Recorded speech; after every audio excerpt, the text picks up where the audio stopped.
whatever is pure, whatever is lovely, whatever is praiseworthy, if anything is inspiring, di ba? Of good report, yun yung isipin natin. Kung dito nakakatulong, scrap it. I-filter natin kung ano yung i-digest ng mind and heart natin.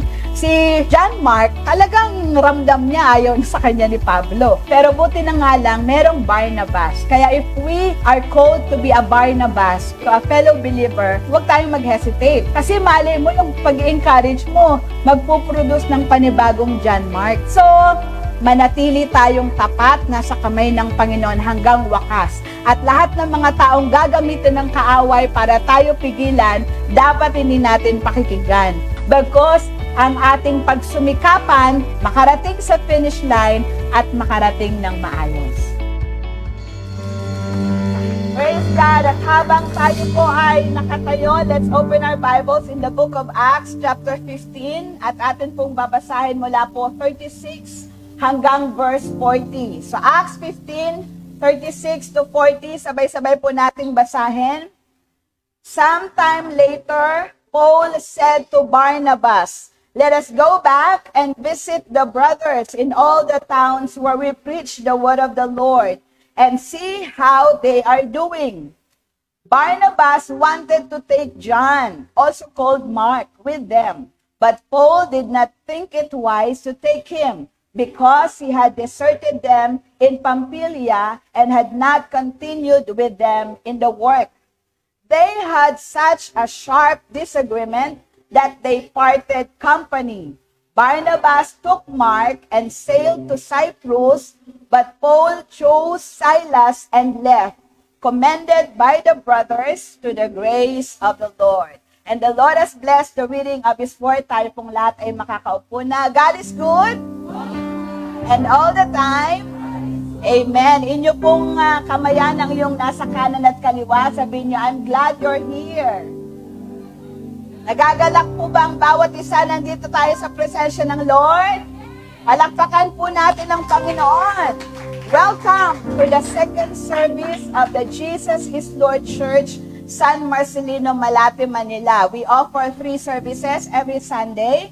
Isa po 7:30 ng umaga at ngayon po yung second service 10:30 at mamaya po 2:00 ng hapon yung pong ating third service. At sa lahat ng services pong ito, wala tayong tinataas kundi ang pangalan ng Panginoong Jesus at wala tayong ibang ginagamit na libro, teksto, kundi ang salita ng Diyos. Dahil si Jesus po ang nagsabi, Matthew 4:4, na ang tao hindi lamang nabubuhay sa tinapay, kundi sa bawat salita ng Diyos. And we invite po lahat ng nanonood sa atin, sa ating YouTube channel at maging sa ating FB page ng Jael San Marcelino. Kung yan lang naman kayo sa tabi-tabi o isang sakay lang, come and join us every Sunday. Dahil ang Diyos po ang nangako na it is a joy to spend in the presence of the Lord. Amen? Kagaya ng sabi ni David, no, I was glad when they said unto me, let us go to the house of the Lord. At ang Diyos po ang nangako, Matthew 6:33, if we will seek first His kingdom and His righteousness, all that we need shall be added unto us. Amen po? Ayan. So ngayon po ay mag-aaral na naman tayo ng salita ng Diyos sa tema po ng kanina po ay nakapanood sa Bunlo, Bukay, Bulacan. Ang nagturo po ay ang sabi ni Brother Eddie, ang kanyang kauna-unahang pastor. Si Reverend Pastor Romy Inton. Oo. So nakakatuwa, no? Alam mong bumilang na ng panahon sa kanyang pangangaral. Very slowly but surely, malumanay, Tagalog na Tagalog, at napakaganda po ng kanyang shinare. Ang title po ay, Mahal Mo Pa Ba Ako? Wow. It was the word of the Lord kay Peter. Kaya po nakaka-encourage. At ini-invite ko kayo, ini-encourage ko kayo na panoorin nyo po. Pwede naman siyang panoorin kahit replay. At kahit replay yan, because our God is never limited by distance, space, and even time, kaya pa rin tayong katagpuin ng Panginoon. Kahit replay yon. Yung presence ng Lord, hindi replay. Laging fresh. Amen po? Palakpakan po natin ang Lord. At kagaya ng nabanggit ko ng last few days or last few Sunday, tayo po ay merong serye, mga biblical characters na nakaranas ng revival. Kasi ito nga po yung ating theme until December about revival. At ang napag-usapan na po natin si Elijah. Sinong nakakatanda ng turo about Elijah? O, diba? And then, napag-usapan na rin po natin yung nung first Monday ng November, yung revival na naranasan ni Haring David, yung worship revival. At last Wednesday, and the Thursday pala, we talked about the revival of Peter. Diba? 2 Thursdays ago. At ngayon naman, isa na namang Bible character na nakaranas ng revival. At siya po si John Mark. Sabihin niyo po, John Mark. Minsan ang tawag sa kanya ng Bible si John. Minsan naman, Mark. Minsan, John Mark. Pero isang tao lang po yon. At sino ba si John Mark? Who is John Mark? So, sabi po ng naaral ko po, dami ko pong nabasa sino si John Mark? He was an early Christian who was friend with Peter and Paul. Bigatin mga kaibigan niya, si Pedro at saka si Pablo. Amen po? So, una, masyado siyang connected with Peter. But later on, ay naging connected din siya kay Apostol Pablo. Siya po ay pinsan ni Barnabas, yung tinatawag na apostle na son of encouragement kasi magaling mag-encourage. Ito rin po si Barnabas yung nag-encourage kay Paul nung panahong hindi siya kinikilala ng mga mananampalataya kasi si Pablo, di ba, si Saulo, dati siyang persecutor. And na-born again siya. Kaya lang hindi naniwala agad ang mga mananampalataya kasi baka mamaya espiya yan. Pinapadama lang tayo. Pero pag alam na yung ating mga sekreto, saan tayo nag-gather? Paghuhulihin tayo. So yung ilang mga Kristiyano, aloof sila kay Paul, kay Saul, kay Saulo. Pero si Barnabas talagang tinabihan niya at sinamahan niya si Apostol Pablo, yung pala talagang may dakilang layunin ang Lord kay Paul. Kaya itong si Barnabas, tinawag siyang son of encouragement. At hindi lang pala siya naging encouragement kay Paul, pati kay John Mark. Kasi magka-related sila, magpinsan pala sila. Si Barnabas at saka si John Mark. Pag binasa natin yung Colossians 4:10, my fellow prisoner Aristarchus sends his greeting, as does Mark, the cousin of Barnabas. You have received instructions about him. If he comes to you, welcome him. Inuutusan pa ni Pablo na pag dumating yang si Aristarchus at saka si Mark, i-welcome nyo sa Colossian Church. So, ito po si John Mark. Ano pa po? Siya po ang anak ni Maria. Maraming Maria sa Bible, di ba? Hindi lang naman yung Maria na naging nanay ni Jesus. Maria din si Mary Magdalene. Maria rin yung kapatid ni Martha. Meron din pong Mary na nanay ni John Mark. At ito daw pong bahay ni Maria na nanay ni John Mark ay isang house church. Sabi niyo po house church. Na yung bahay nila doon nagkakaroon ng hindi lang Bible study, kundi parang ganito. Wala kasing mga churches pa noon, so ang tawag ay house church. At pag binasa niyo po yung Acts chapter 12, ito po yung pinakulong ni Herodes, etong si Pedro. Kinulong siya. Kasi ang una niyang ginawa ay pinapugutan ng ulo si James, yung one of the 12 disciples, sa nakapatid ni John, na John the Beloved. So, nung natuwa yung mga pagano sa ginawa ni Herodes, ang ginawa ni Herodes, hinuli rin niya si Peter. At ang plano niya, kinabukasan, ay papatayin din. Pero nung nahuli si Pedro, ang sabi ng Bible, yung mga Kristiyano ay nagpe-pray sa bahay ni Maria, na nanay ni John Mark. Kaya ano pong nangyari? Nung pong, pag binasa natin yung John chapter 12, makikita natin yun yung mahimalang pagpapalaya ng Diyos kay Peter. So, ang ganda nun dito daw yata nakuha yung idea na pag tumapak ka doon sa mga mall, automatic nang bubukas, no? Ay, hindi nila nasakyan. Kasi, nung gabing yon, kinabukasan paparusahan o papatayin si Peter, biglang dumating yung anghel ng Panginoon. Ginising si Pedro, tulog eh. Ginising. Sabi nung angel, gising ka Pedro, magsuot ka ng sapato, suot mo yung iyong balabal.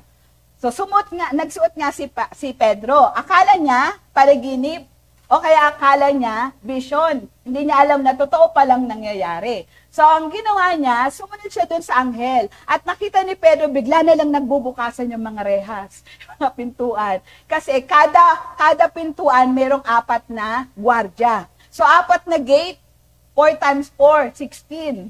16 na gwardya na lagpasan nila Pedro. Bukas yung pintuan. Hanggang sa ng kulungan. At nung nakalabas nila, andun na sila sa labas, doon lang na-realize ni Peter na, ay, hindi pala vision, hindi pala panaginip. Totoo palang nangyari na sinugo ng Lord ang kanyang anghel para palayain si Pedro. Kasi hindi pa siya dapat mamamatay. May plano pa si Lord. Amen po? At alam nyo saan unang pumunta si Pedro nung malaman niyang malaya na siya? Doon sa bahay ni John Mark. Because it was believed na etong si Pedro, kung may house church doon siya laging nagtuturo. Kaya po close si Pedro at saka si John Mark. It was believed na si John Mark ay anak ni Pedro sa pananampalataya. Kung si Paul ay may Timothy, si Peter merong John Mark. Amen po? Tapos, eto rin pong si John Mark, siya po yung sumulat ng Book of Gospel of Mark. Diba? Matthew, Mark, Luke, and John. Si John Mark yung si Mark. Siya yung sumulat ng Mark. Amen po? The Gospel according to Mark. The shortest, kasi 16 chapters lang ang Gospel of Mark. And it was believed na yung sulat daw yon ni Mark, yun daw po yung outline ni Pedro pag siya'y nangangaral. So, ganun sila ka-close. Amen po? Okay. So, ano pong nangyari? So, ito, kilala na natin itong si John Mark. At alam niyo po kasi, ang mga Jewish authors, hindi nila sinasabing sila yon. Pero malalaman mong sila yon kasi alam nung mga bihasang nagsusulat at nagbabasa ng mga writings ng mga Jewish authors.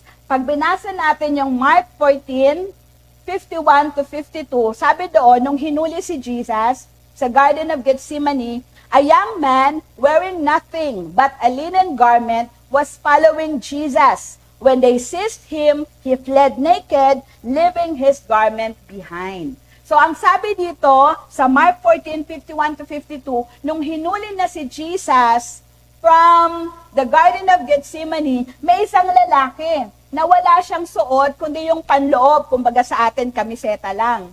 At nung hinuli si Jesus, tumakbo daw itong lalaking ito. So ito daw lalaking to ay sumunod kay Jesus. So saan ba galing si Jesus?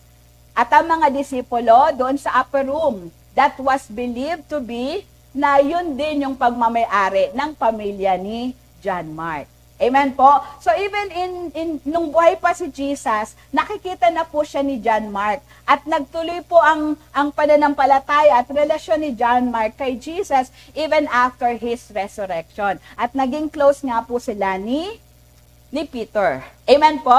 So ito si John Mark. Nakilala niyo na si John Mark. Okay ba si John Mark? Very good. Pero kinilala po siyang quitter. Sabi niyo po, quitter. Ano ibig sabihin ng quitter? Nag-quit. Ang ganda nung simula, no? Pero kinilala rin po si John Mark na quitter. Bakit?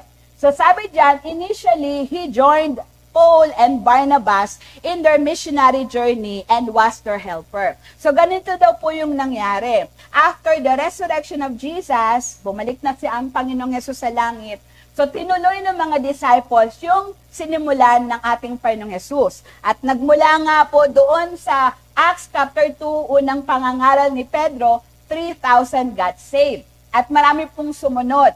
Kaya lang pagdating ng chapter 9, alam natin na doon nagsimula yung persecution. At pinapatay mula chapter 7, chapter 8, chapter 9, pinapatay itong si Stephen, the first martyr of the church. So dahil doon nagkaroon ng persecution yung mga Kristiyano, it was believed na ito pong si John Mark ay inutusan ni Pedro na pumunta sa church sa Antioch. Kasi di ba ang mga Kristiyano, ang mga believers of Christ was first called Christian sa Antioch. So parang doon yung discipleship training ng mga disciples. And so it was believed na itong si John Mark ay pinupunta ni Peter sa Antioch. At doon nagkita si John Mark at saka si Paul. At while they were in a gathering, the Holy Spirit handpicked Paul and Barnabas para sa kanilang missionary journey. Doon nagkaroon ng gathering sa Acts chapter 13 na specifically the Lord anointed Paul and Barnabas para humayo at mangaral ng salita ng Diyos sa buong mundo, sa Gentile nation. At dahil nandun sa Antioch si John Mark, sumama si John Mark sa travel ng mga ni Paul at saka ni Barnabas. Nakakasunod po? Kanya lang, pagdating ng chapter 13, verse 5, but he left them in Pamphylia and returned to Jerusalem. So sa kalagitnaan ng kanilang missionary journey, nakarating sila sa iba't ibang lugar, nakarating po sila sa Papos, tapos nagpunta sila sa iba't ibang lugar. Pagdating po nila dito sa Pamphylia, iniwan ni John Mark si Paul at saka si Barnabas at bumalik siya sa Jerusalem.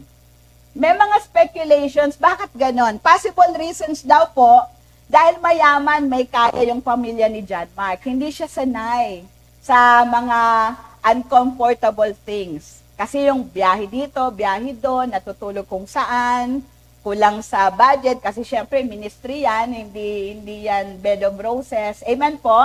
So, ang unang speculation, it was maybe dahil hindi nga accustomed si John Mark sa hirap ng pagbabiyahe at hindi siya sanay sa hindi komportabling buhay, kaya iniwan niya si Pablo at saka si Barnabas at bumalik siya sa Jerusalem kasi andun yung bahay niya. Amen po? Kanya lang, meron din isang school of thought na mukhang hindi lang yun yung dahilan. May nangyari sa Papos. At doon daw na-offend itong si John Mark kasi may ginawa si Pablo. Na parang na-offend itong si John Mark, kaya ang ginawa niya, umalis siya at iniwan niya yung dalawa at bumalik siya sa Jerusalem. Sabi kasi ng Acts 13:13, from Papos, Paul and his companions, kasama nga si Barnabas at saka si John Mark, sailed to Perga in Pamphylia, where John left them to return to Jerusalem. So something happened to Papos. Pag binasa natin ng Acts 13:6-12, mabasa po doon natin na merong isang proconsul, mataas yung kanyang posisyon sa gobyerno, ang pangalan ay Sergius Paulus, at lagi niya pong ini-invite si Paul at si Barnabas para makarinig siya ng gospel. So, hindi ito Israelita, isa siyang Gentile, pero may mataas na katungkulan sa gobyerno. Nga lang, merong by the name of Bar Jesus at na kinukontra si Pablo at saka si Barnabas at kung ano-anong maling sinasabi doon kay proconsul. Kasi false prophet at saka sorcerer. So, syempre, hindi yun kakampi ng gospel ng Lord. Amen po? So, ang nangyari, pinipilit nitong Jewish sorcerer na i-demoralize itong si Pablo sa mata nitong proconsul. Alam ni Pablo yung nangyayari. Kaya isang araw, na puspos itong si Pablo ng Spirit ng Lord, against you. You are going to be blind for the light of the sun. So parang kinurse ni Paul, etong sorcerer. Dahil sa ginagawa mo, kaaway ka ng gospel ng Panginoon, mabubulag ka. At hindi mo masisilayan ng araw ng ilang panahon. So nabulag si Jewish sorcerer. At nung makita ito ng proconsul, lalo siyang nagtiwala sa Panginoon. Amen po? When the proconsul saw what had happened, he believed, for he was amazed at the teaching about the Lord. So talagang itong proconsul ay naborn again, nakakilala sa Panginoon. At alam nyo naman, ang serye noon, pag naborn again ka, sa pakikinig ng Word of God, tatanggapin mo si Jesus, mapupuspos ka ng Holy Spirit, at iwa-water baptize ka. Familiar doon si Si John Mark kasi, for sure na kwento ni Pedro yung nangyari kay Cornelius. Kilala natin si Cornelius, di ba? So si Cornelius ganun din. Hindi rin siya Israelita, pero nakatira siya malapit sa, ibig ko sabihin, kahit na hindi siya Israelita, itong si Cornelius, close siya sa God ng mga Israel. Kumikilala siya sa Diyos ng Israel. Kaya nung naborn na ganitong si Cornelius, parang tanggap naman ni John Mark. Kaya lang, nung itong proconsul daw yung naborn again, parang nagre-resist yung puso ni John Mark. Kasi bakit ganon? Hindi siya hentil. Hindi siya Israelita. Bakit ganon ka-close itong si Paul kay proconsul? Nagets po natin? Yung bang magkaiba daw si Cornelius? Kasi for so long, namuhay na si Cornelius among the Jewish people at tanggap niya yung faith ng mga Hudyo. Samantalang ito daw pong proconsul, bagong salta pa lang, bago pa lang sa Jewish community at hindi ganun kalalim yung pagkakilala nitong proconsul sa Diyos ng mga Israelita. Amen po? So, yun daw po yung dahilan bakit na-offend itong si John Mark, kaya bumalik siya sa Jerusalem. At pag binasa natin ang John chapter 15, nagkaroon nga ng issue. So it might be na itong si John Mark ay isa sa nagsabi na itong si Pablo at saka si mga Kristiyano doon sa na nangangaral sa Gentile, hindi nila pinapasubmit sa circumcision ang mga Gentile. So, itong unang council na nangyari, council at Jerusalem, na nag-usap ang mga mananampalataya para i-deal yung issue. Kasi parang nagkakaroon ng disagreement between the Jewish Christian and the Gentile Christian. Ang sabi kasi ng mga Jewish Christian, kayong mga Gentile Christian, alam natin yung Jewish tsaka Gentile, di ba? Pag Jew, mga Israelita. Pag Gentile, hindi Israelita, kahit anong lahi. So itong mga Jewish Christian na masyadong conservative, kayong mga Gentile Christian, dapat magpa-circumcise kayo. So itong mga Gentile Christian, circumcision is not something they want to follow. Kasi hindi sila sanay sa ganon. Ritual kasi yon sa mga Israelita. Amen po ba? At dahil doon, nape-pressure ngayon ang mga Gentile believer. And it was believed na isa si John Mark sa nagpa-open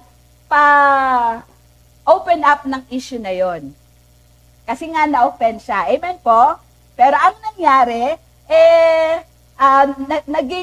naging dahilan man yon ng paghihiwalay ni Paul at saka ni Barnabas, pero all things work together for good. Amen po? Kasi nagkahiwalay man si Pablo at saka si Barnabas, nagpunta si Barnabas sa Cyprus, kinuha niya si John Mark, at itong si Paul naman ay kinuha niya si Silas at nagpunta naman sila sa ibang lugar. Pero gayon pa man, alam niyo yon, yung nagkaroon ng dalawang grupo in sharing the Word of God to the Gentile nation. Palakpakan nga po natin ng Lord. So dito natin nakita na oo, nag-quit si John Mark, but that was not the end of the story. Oo, nagkaroon ng na-offend itong si John Mark, naging dahilan para nag-quit siya at bumalik siya sa Jerusalem where na kung saan andun yung kanyang comfort zone, pero hindi nga po doon nagtuldok kasi nagkaroon ng revival itong si John Mark. Amen po, palakpakan nga natin si Lord. So, ano yung revival na naranasan ni John Mark? Number 1, John Mark was enlightened at the council at Jerusalem. So, pag binasa natin yung Acts chapter 15, yun nga yung sinabi ko na marami mga Kristiyano ang medyo nagkaroon ng conflict. But thank God because the conflict was addressed immediately. Nagkaroon kaagad sila ng council, nagkaroon sila ng pagtitipon, they heard both sides at pinatawag pa si Paul. At nag-present si Paul at saka si Barnabas ng side nila of the story. At it was well believed. It was well accepted. Kaya si James, yung sumulat ng Book of James, na kapatid ni Jesus sa laman, amen po, ay siya yung presiding officer at that time. Siya yung pinaka-head ng Jerusalem Church. So, nagbigay po siya ng verdict. Kaya ang sabi ni James sa Acts 15 verse 19, "It is my judgment, therefore, that we should not make it difficult for the Gentiles who are turning to God." Sabi po ni James, after hearing both sides, the side of the Jewish Christian and the side of nagkaroon ng ganitong desisyon dapat natin pahihirapan ang mga hentil na sumunod sa Panginoon. Kaya nagbigay siya ng instruction na hindi nila ipupush na magpa-circumcise. Kaya lang dapat, may sinabi siya sa verse 20, kailangan ito yung gawin ng mga Gentile believers. They should abstain from food, sabi ng verse 20, polluted by idols. Kung alam mo na yung pagkain ay inihandog sa Diyos-Diyosan, they should abstain from eating that food. They should also abstain from sexual immorality and from the meat of strangled animals and from blood. And that letter circulated in the Christian world, and even Paul and Barnabas had that letter nung bumalik sila sa kanilang assigned places. Kaya nga lang, yun nga yung nangyari, nang pagdating nila sa Pampilya, ang dating po kasi parang nagrepent na itong si John Mark. Kaya gusto na niyang sumama ulit kay Paul and Barnabas. Kaya nga gusto na ni Barnabas na isama si John Mark. Pero tumanggi si Paul. Ayoko dyan nang iiwan sa ere. And grabe lang no, kasi ang sabi ng verse 40 or 37, or basta before 39 and 40, si Paul and Barnabas, they had such a great disagreement. Sobrang nagtalo yung dalawa for the sake of John Mark. Kasi pinupush ni Barnabas, hindi, let's give Barnabas a second chance. Everybody deserves a second. Nasubukan na natin siya. Iniwan tayo. So, para kay Paul, sarado na dapat ang issue kay John Mark. Huwag na siyang pagkatiwalaang uli. Buti na lang si Barnabas, hindi niya sinukuan si John Mark. Amen po. At alam kong marami tayong lesson na nakukuha from our study. Amen po ba? Palakpakan nga po natin ang Panginoon. Praise the Lord. So, ano pa po yung nangyari, no? So, si John Mark, nagkaroon siya ng enlightenment dahil doon sa Council of Jerusalem. Naintindihan na niya na hindi pala malaking issue kahit na ibang mga bansa, nation ay magbalik loob sa Panginoon. Dapat hindi sila pipigilan, bagkos hahayaan because it is the work of the Lord. So that Council at Jerusalem enlightened etong si John Mark. Nagkaroon siya ng kaliwanagan, kaya nga gusto niya nga sana ulit na sumama sa grupo ni Paul. Kaya lang, ba sa inayawan si John Mark ni Paul? Si John Mark at hindi na siya nagpatuloy?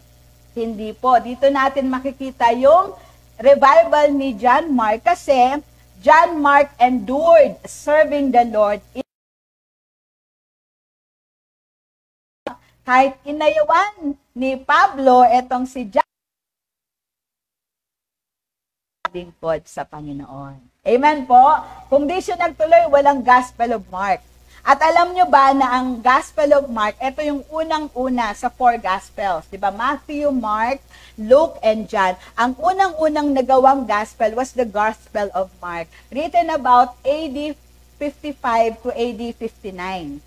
So ito pong pinakauna. At it was believed na Matthew and Luke borrowed much from the story of Mark. Dahil itong si Mark, ang reference niya was Peter. Ang nagkwento kay Mark ng mga sinulat niya ay si Pedro. who was very close to the Lord. Amen po ba? Biro nyo kung hindi na-revive itong si John Mark, at kung siya ay nagpa-apekto sa rejection ni Paul, ay walang Gospel of Mark. Buti na lang di siya nagpa-apekto. Amen po ba?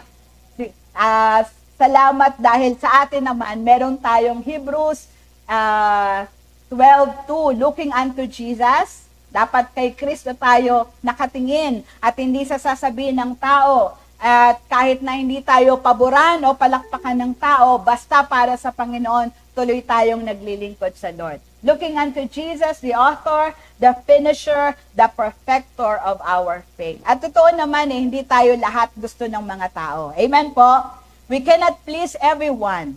Pero ang pinakamahalagang ipiniplease natin ay ang Panginoon. So even if Paul was a great leader at that time who rejected John Mark, still nagpatuloy si John Mark. Amen po? At napakalaking tulong ni John Mark, bakit nagkaroon ng mga gospel stories.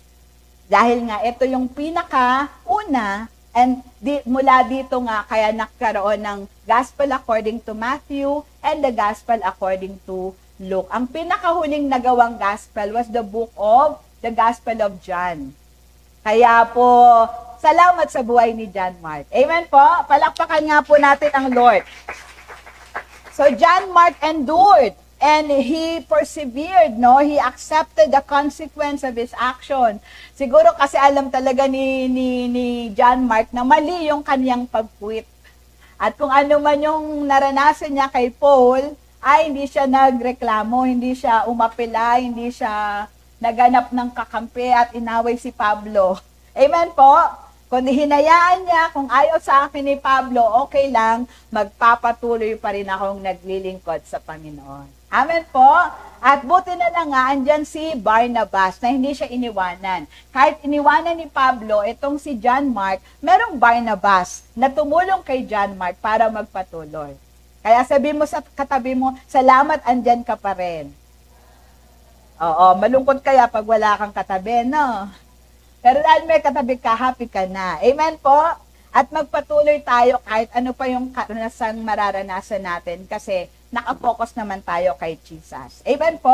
Pangatlo, John Mark was encouraged by his God-given mentors. May mga mentor si John Mark, kaya po siya nakapagpatuloy. Although andyan si Lord, at nakafocus si John Mark sa Panginoon, pero may mga tao pa rin na nakapaligid kay John Mark, kaya lalong nagpatuloy yung kanyang spiritual maturity. Sino-sino yon?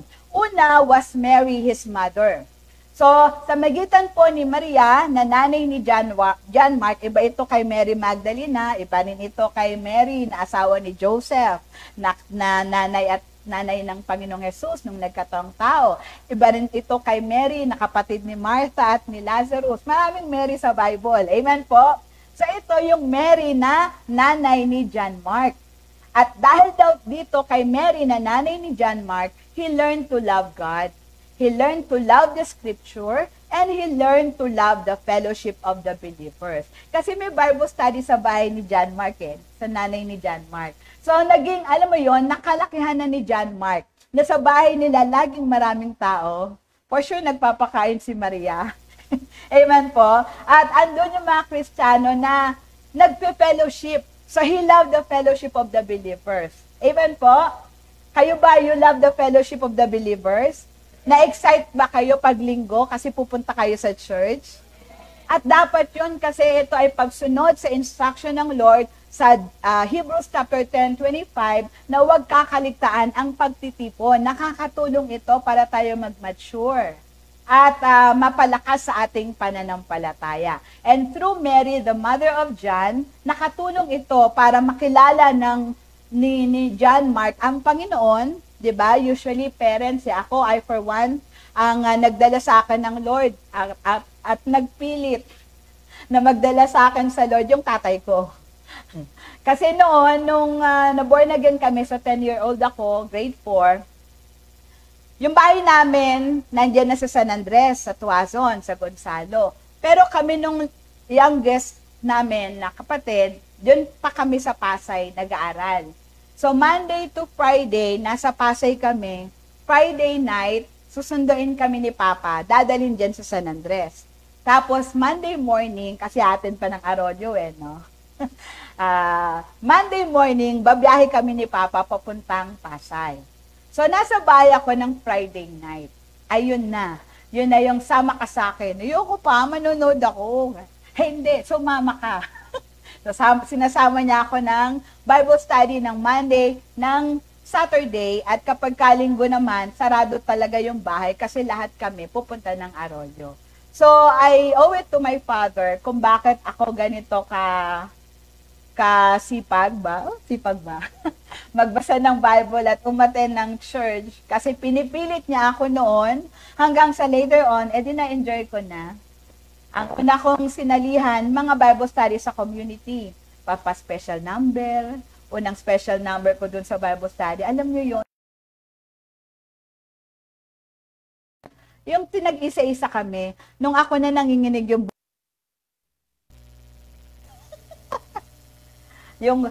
yung portion na mundo mo'y, ay basta yun. Pero kahit na nanginginig talaga yung boses ko, literal na nanginginig, ay pumalakpak pa rin sila at naawa sila sa akin na, okay. Pero yun nga, mga ministry ko ng community na naghubog ng aking spiritual maturity. Kaya I thank the Lord for the life of my father. Amen? Mapalad yung talagang nagsimula sa parents yung pagpananampalataya kay Lord. Mas malalim-lalim yon. Amen po? Pero kung hindi naman, ikaw ang gagamitin para yung parents may makilala sa Lord. Palakpakan natin ang Panginoon. Pero Mary, the mother of John Mark, became a mentor dito kay John Mark para mahalin niya ang Panginoon, mahalin niya ang salita ng Lord, maging yung fellowshipping. Hindi issue kay John Mark na mawalan siya ng privacy sa loob ng bahay niya. Ang mahalaga, they gather together for the Lord. Pangalawang mentor ni John Mark ay si Pedro. Kasi nga, naging close itong si Peter and he even called Mark as a son in the faith. Pag binasa natin yung 1 Peter 5:13, she who is in Babylon, sabi asawa daw ito ni Pedro yung nasa Babylon. Sabi ng mga ilang Bible scholars. So she who is in Babylon, chosen together with you, sends you her greetings. And so does my son Mark. So yun nga, kaya nang sinabi ko, kung si Paul, meron siyang Timothy na anak niya sa pananampalataya, merong John Mark, etong si Peter. Amen po? And Peter taught John Mark to love the Lord. Kasi pinakilala niya, alam niyo yun, yung mga intimate occasion ni Jesus with the disciples, especially nung tatlo lang sila, ay ikinukwento ni Peter kay John Mark. Kaya pag binasa niyo yung Gospel of Mark, parang eyewitness si John Mark. Parang andun siya. Kasi nga, yung kanyang taga-kwento, eyewitness ng mga nangyari. Pagka kinumpare daw natin yung Matthew 16 ba yun, na nagtanong si Jesus, sino daw ako? Tandaan niyo yun? Nagpunta si Jesus sa isang lugar, first time niya doon, at pinag-usapan siya ng mga tao, sino daw si Jesus. Nung sila na lang ng mga disipulo, Jesus asked them, sino daw ako, sabi ng mga tao? Then sumagot yung mga disciples, ikaw daw si Elijah, o si Jeremiah, or si John the Baptist, or one of the prophets. Diba? Ganun yung sagot ng mga disciples. And then nagtanong si Lord, sa inyo, para sa inyo, sino ako? Then di ba sumagot si Peter, thou art the Christ, the Son of the living God. Tapos di ba may papuri, may commendation si Jesus? Blessed are you, Simon, di ba? Kinuwento rin yun sa Book of Mark, pero wala na yung commendation ni Lord. Amen po? Pati yung naglakad si Jesus sa ibabaw ng tubig, kinuwento rin yun di ba na, if it is you, Lord, bid me to come. Sabi ni Peter, di ba? Lord, kung ikaw yan, payagan mo kung lumakad din sa ibabaw ng tubig. Sabi ni Jesus, come. So, kinuwento yon either ni Matthew o kaya ni Luke, di ko matandaan. Pero nung kinuwento ni Mark, hindi niya sinabing naglakad si Pedro sa ibabaw ng tubig. Kasi, hindi na after si Peter sa recognition ng tao. Kaya ayaw na niyang siya yung sikat. Ang gusto niya sa gagawing gospel ni Mark, ang bida ay si Jesus, hindi si Pedro. Amen po? Palakpakan nga po natin si Lord. Praise God. Kasi nga, yung pagkukwento yung nalamang kwento ni John Mark ay base sa eyewitness na si Peter. Amen po? And he became a passionate follower of Christ dahil nga ang kanyang mentor ay si Pedro. Another mentor of John Mark was Barnabas. Magpinsan sila. Pero sa buhay ni John Mark, natutunan ni Barnabas. Sa buhay ni Barnabas, natutunan ni John Mark yung mercy triumphs over judgment. Buti na lang may Barnabas no, na nag-i-encourage. Ang taas kaya ng posisyon ni Paul. And kung inayawan ka ng mataas na tao, saan ka pupunta, saan ka babaling? Amen po? Pero hindi, may Barnabas na mga iniregalo ng Diyos sa kanyang church who will keep on encouraging and inspiring us. So rather focus on those who rejected you, focus on those who encourage you and accepts you just as you are. Nasa pagpili natin kung kanino tayo makikinig at kanino tayo magpapaapekto. Hindi lahat ng sinasabi ng tao dapat didibdibin natin. Kasi lalo na ngayon, pinagkikitaan ng pagbabash. May income yung mga nagbabash. So may mga tao na wala nang gagawin sa buong buhay nila kundi magbash. Kasi doon sila kumikita. And we should learn how to close our ears to all those kinds of toxic and negative words. Hindi dapat tayo nagpapaapekto. Sabihin natin, you have the right to say it.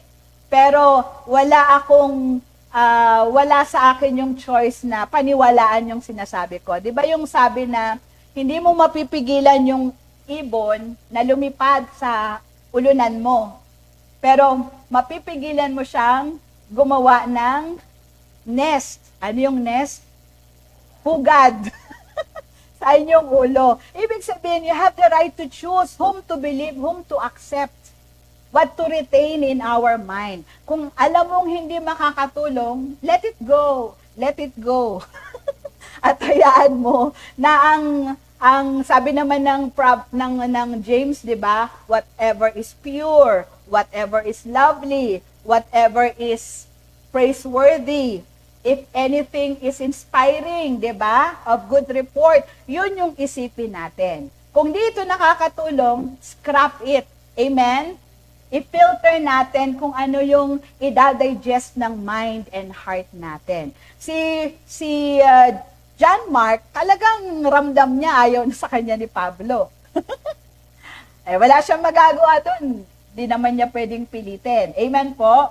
Pero buti na nga lang, merong Barnabas. Kaya if we are called to be a Barnabas to a Christian, to a fellow believer, wag tayong mag-hesitate. Kasi mali mo yung pag-encourage mo, magpo-produce ng panibagong John Mark na sobrang na-inspire, nakagawa ng gospel. Amen po ba? So, nasa sa atin kung ano yung paniniwalaan natin, pero lagi nating isipin na ang kailangan ay mag-endure tayo. Kailangan manatili tayong tapat na sa kamay ng Panginoon hanggang wakas. At lahat ng mga taong gagamitin ng kaaway para tayo pigilan, dapat hindi natin pakikinggan. Huwag nating paniniwalaan, huwag nating susundin. Because ang ating pagsumikapan, makarating sa dulo, makarating sa finish line, at makarating ng maayos.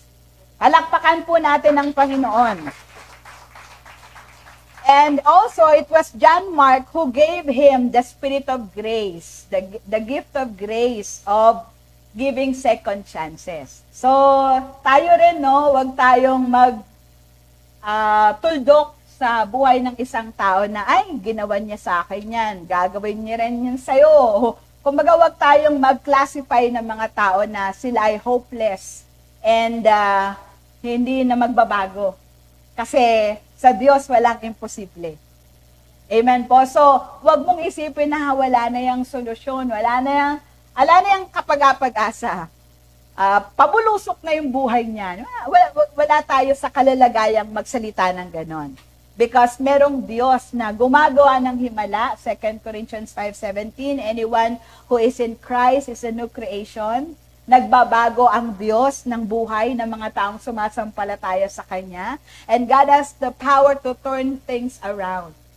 Kayang baguhin ng Lord ang sitwasyon ng ating buhay. Ang daming Bible characters niyan. Isa na si Pablo, di ba? Siguro talagang mainit ulo niya at the time. Hindi niya naalala na siya nga dati persecutor tinawag ng Lord at ngayon nangangaral. Kasi nga walang perfecto. Amen po ba? And later on naman, na-realize naman ni Pablong mali siya at tama si Barnabas. Amen po? Palakpakan nga po natin ang Lord. So, let's give people second chances kung paanong binibigyan tayo ng awi pag may time. Wag lang tayong paabuso. Amen? Siya na nga binayaran, ang laki-laki ng inutang, umutang na naman, pahiramin mo na naman. So, wag lang paabuso. Amen po? Nasa wisdom ng Lord na ibibigay sa'yo. Yung mga ganong tipo, no? Pero yun nga, let's exercise wisdom and let mercy triumphs over judgment. Ikaapat, syempre, si Paul. Another mentor ni John Mark pa rin ay si Paul. So sa magitan ni Paul, natutunan ni John Mark na we should focus sa ating mission sa Panginoon. Kahit nahihirapan, amen po, diretso lang. Magpatuloy lang dahil para sa Lord ang ating paglilingkod. At yung isa pang natutunan ni John Mark kay Paul is to bring the gospel all over the world. Sa lahat ng panig ng daigdig. Ang ganda po nung turo nga ni Reverend Pastor Romy Inton kanina, and the way Brother Eddie introduced him.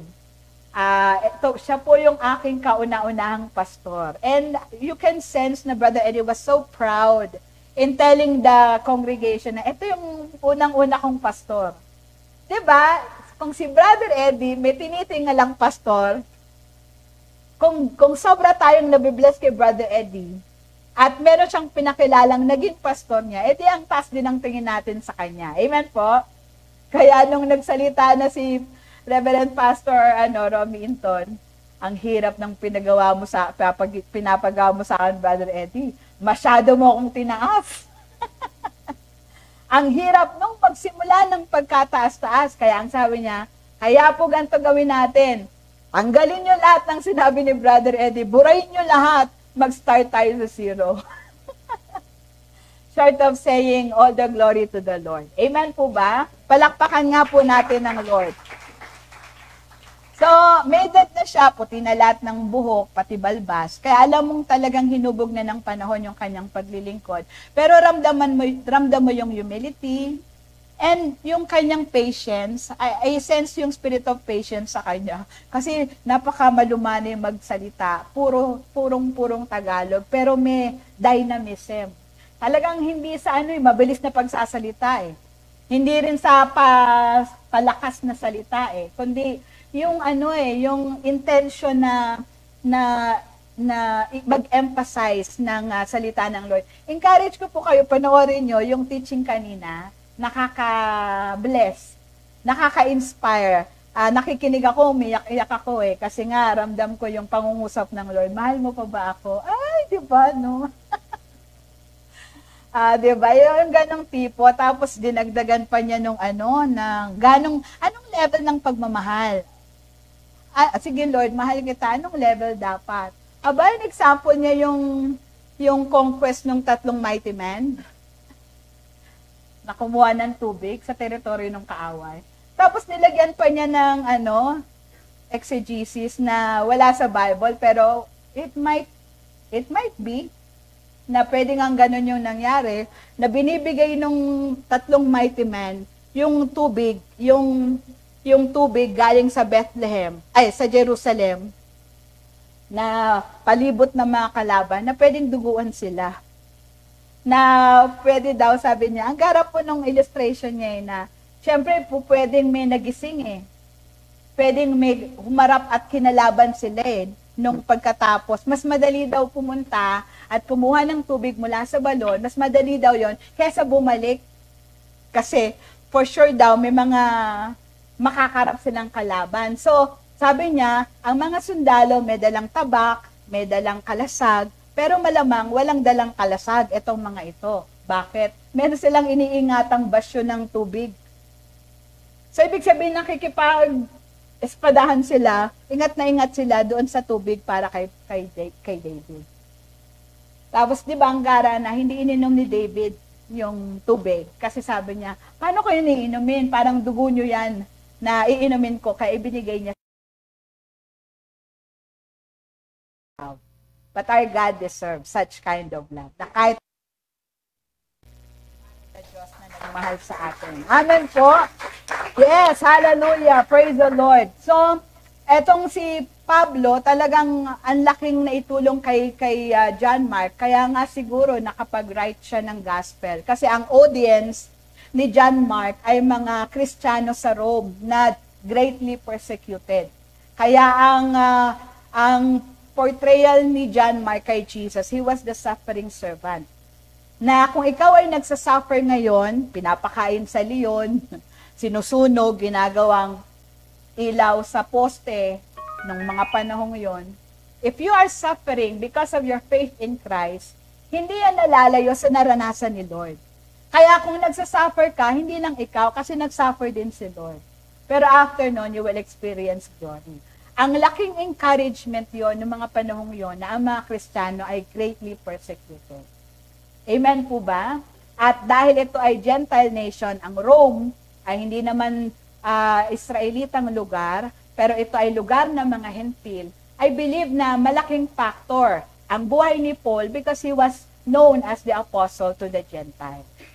Kaya po, 4 na tao na sobrang nakabigay ng lakas ng loob, ng tapang, ng inspirasyon kay John Mark, na kahit na naranasan niya yung rejection, naranasan niyang mahirapan sa paglilingkod sa Panginoon, hindi niya yun ininda. Kasi the Lord provided mentors for him na magpatuloy hanggang sa kunin siya ng Panginoon. Amen po ba? At sa atin din pong buhay, it's not always a bed of roses sa ating paglilingkod. Pero borrowing from what Pastor Romy Inton says, kung ang reason ng ginagawa mo ay dahil mahal mo ang Panginoon, walang mahirap na bagay. Dahil ang nag-uudyok sa'yo ay ang pagmamahal natin sa Lord. Ito pa yung sabi niya, si Peter na revive. Amen po? Isa lang. Isang taong na-revive ng sa maraming tao, isa lang siya na na-revive ng Lord na nangaral, 3,000 kaagad ang na-born again. How much more sa atin ngayon? Kahit isa lang tayo, we can have a great impact. Basta tayo ay revive, nag-aapoy sa pagmamahal at sa desire na maglingkod sa Panginoon, mas malaki yung ating potential to bring more souls to the kingdom of God. Kasi kahit hindi tayo pumunta sa isang lugar, we can use the technology, we can use social media, 'di ba? Ang dami nating pwedeng gawin para makaakay ng mga kaluluwa sa Panginoon. Kasi yun pa rin naman ang dahilan bakit we need revival. So that people will come to the knowledge of Jesus and be saved. Amen po? Palakpakan nga po natin ang Lord.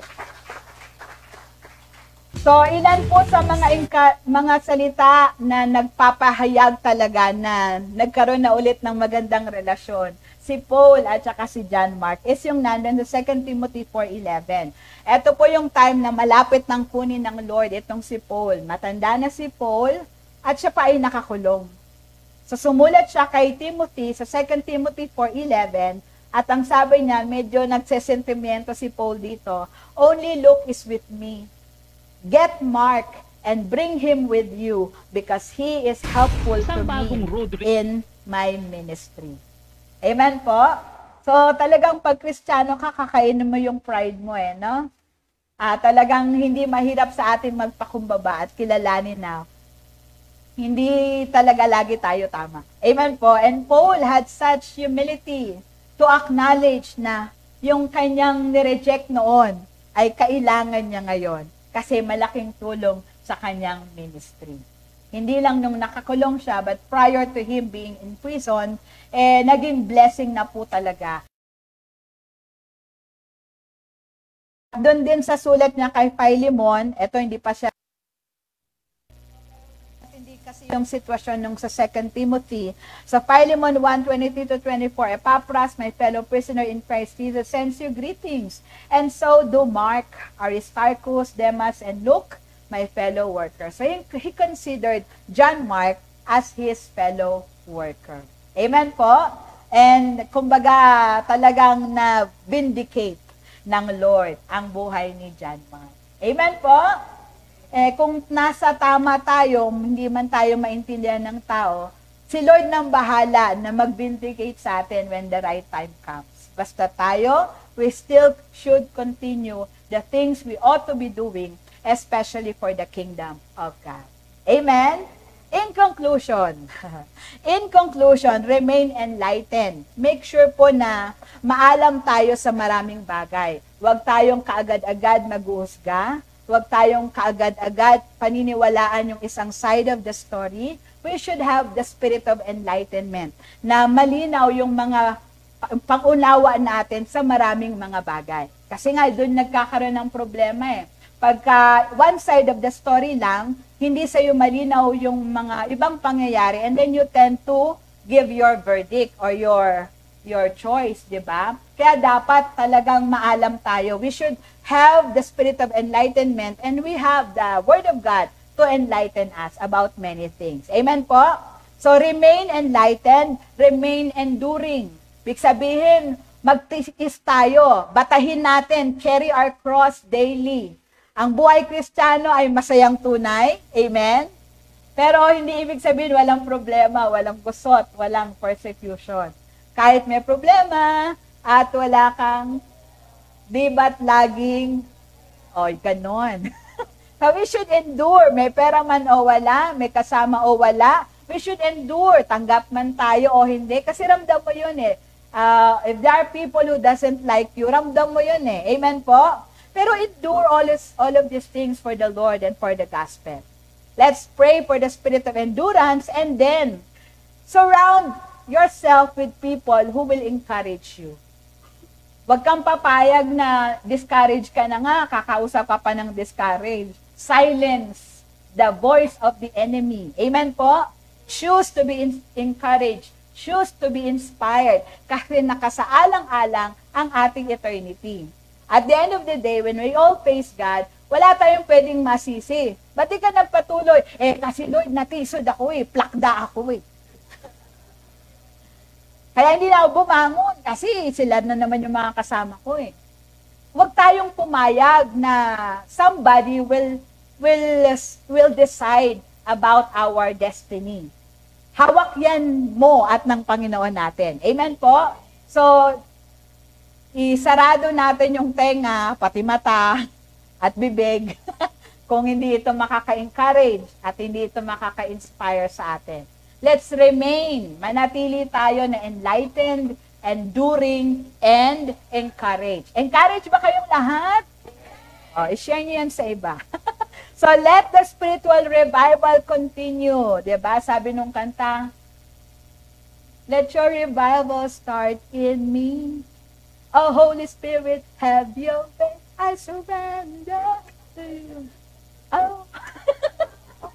So, nagsisimula ang revival sa Lord.